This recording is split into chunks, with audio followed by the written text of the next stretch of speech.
500 000 milliards de dollars. C'est le montant de la dette mondiale en 2023. Pour la majorité, ces dettes sont notées par des agences de notation de crédit. Il existe actuellement 3 agences de notation de crédit qui se partagent 95% du marché mondial. Aujourd'hui, on va parler de l'une d'entre elles. Elle détient actuellement 40% du marché de la notation de crédit et c'est là uniquement la première partie de son business. L'autre moitié est tout aussi impressionnante. On va parler de Moody's. Tout d'abord, petit aperçu de mon portefeuille d'actions. Moody's est à la 6e place avec presque 3 000 € investis depuis environ 2 mois. La première moitié du business s'appelle Moody's Investor Services. Moody's est une agence de notation de crédit, ce qui signifie qu'elle évalue la solvabilité de nombreuses entreprises, en fait, des milliers à travers le monde. Le secteur de la notation de crédit est un secteur extrêmement concentré qui fait face à très peu de concurrence. S&P Global détient 40% du marché, Moody's également, et le seul véritable troisième acteur est Fitch Ratings avec une part de marché d'environ 15%. Autrement dit, S&P Global et Moody's sont clairement en situation de duopole et se départagent le marché depuis des décennies et sont quasiment intouchables. La raison est toute simple, il est incroyablement difficile de perturber un protocole linguistique si ancré dans les habitudes des consommateurs. Tous les acteurs du marché et toutes les entreprises connaissent le langage de S&P Global et de Moody's. Chaque entreprise les utilise et cela crée une confiance, une reconnaissance de la marque et une normalité qu'il est très difficile de perturber. Ce secteur concentré permet à ces 3 sociétés de jouir de résultats financiers incroyables. Effectivement, la partie notation de crédit de Moody's est incroyablement rentable. Le secteur MIS a généré 2,9 milliards de dollars en hausse de 6% à cause des taux d'intérêt élevés qui rendaient l'endettement moins attractif pour les sociétés,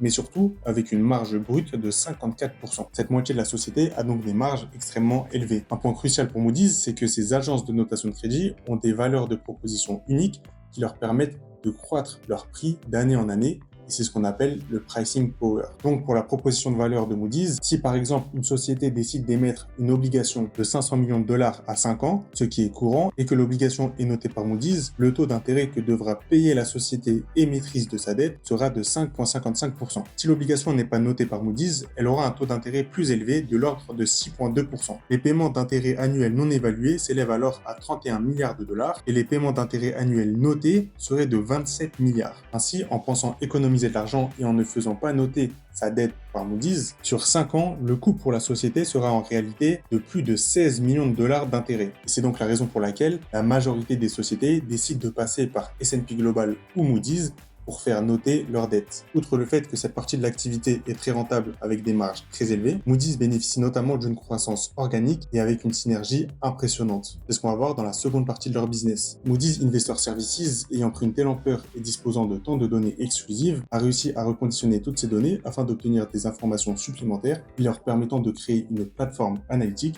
pour vendre ces données à d'autres entreprises. La seconde partie de leur business s'appelle donc Moody's Analytics. Ce qui est incroyable avec cette offre, c'est qu'il s'agit d'une offre à base d'abonnements mensuels ou annuels, ce qui permet à Moody's de pouvoir générer des revenus récurrents. Le taux de rétention est de 90%, ce qui est absolument incroyable et lui permet de générer 3,1 milliards de dollars en croissance de 10%. La partie analytique de l'entreprise a des marges excellentes avec 31,4% de marge d'exploitation. Moody's Analytics est un business si prévisible et ayant un taux de rétention si élevé qu'elle dispose d'un pricing power lui ayant permis d'avoir connu une croissance pendant 64 trimestres consécutifs de croissance. Et ça devrait continuer comme ça pendant encore de nombreuses années. Il s'agit donc d'une activité à forte marge et à croissance continue dont la clientèle est diversifiée. Au total, Moody's Analytics compte près de 15 000 clients avec un taux de rétention de 90% et environ 80% des entreprises du classement Fortune 100 utilisent actuellement Moody's Analytics. C'est-à-dire que sur les 100 plus grosses sociétés américaines et pour certaines du monde,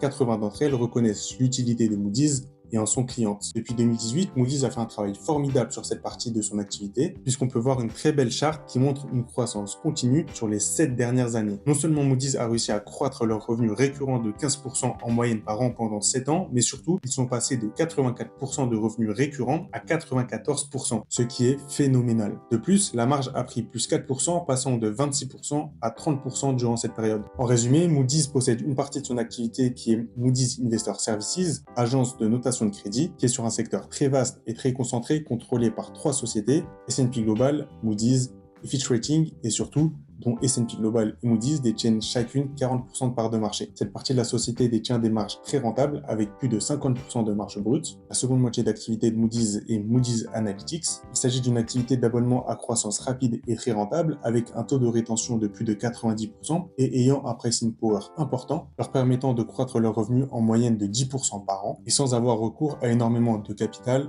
ou d'endettement. Autrement dit, selon moi, Moody's est un très bon investissement pour les années à venir. N'hésite pas à mettre un like à la vidéo puisque ça m'aiderait grandement pour le référencement et puis surtout à t'abonner à la chaîne pour en apprendre davantage sur l'investissement en bourse.